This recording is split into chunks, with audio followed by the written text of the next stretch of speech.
বঞ্চনা থেকে মুক্তি পেতে লাখো শহীদের আত্মত্যাগে আমরা পেয়েছি স্বাধীন বাংলাদেশ। আমাদের এই স্বাধীন বাংলাদেশে শুরু থেকেই ছিল সরকারি চাকরিতে কোটা প্রথা। এক পর্যায়ে এই কোটার প্রথা গিয়ে দাঁড়ায় 56%।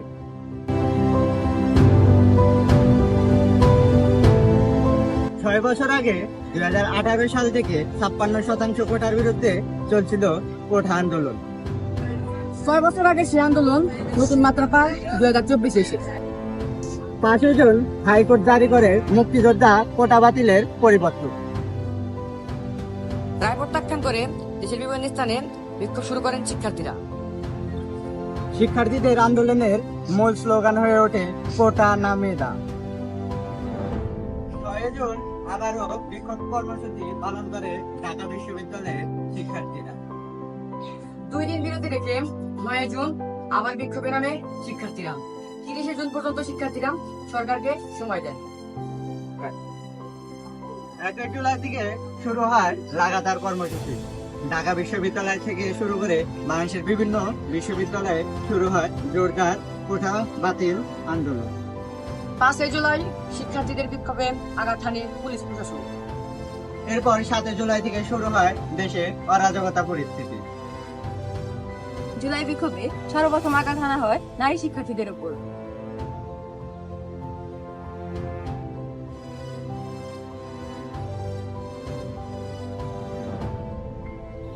জুলাই আন্দোলনে 16 জুলাই পুলিশের গুলিতে শহীদ হয় রোকেয়া বিশ্ববিদ্যালয়ের শিক্ষার্থী আবু সাইদ।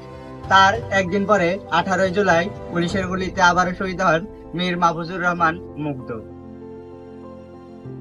এমনকি বাদ যায়নি টাঙ্গাইলের আমাদের নাগরপুর উপজেলা পর্যন্ত। 20 জুলাই 2024 ঠিক এই স্থান থেকে শুরু হয় নাগরপুরের শিক্ষার্থীদের আন্দোলন। কিছুক্ষণের মধ্যে আন্দোলন ছড়িয়ে পড়ে পুরো নাগরপুর জুড়ে। নাগরপুর আন্দোলন ছড়িয়ে পড়ার পর পুলিশ ব্যাঘাত ঘটায় এই আন্দোলনে।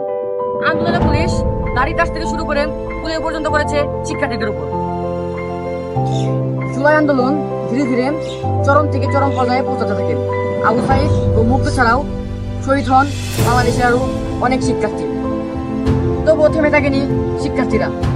তাদের দাপটে, তাদের তীব্র আন্দোলনে 36 জুলাই দেশ ছাড়তে বাধ্য হন স্বৈরাচারী সরকার শেখ হাসিনা।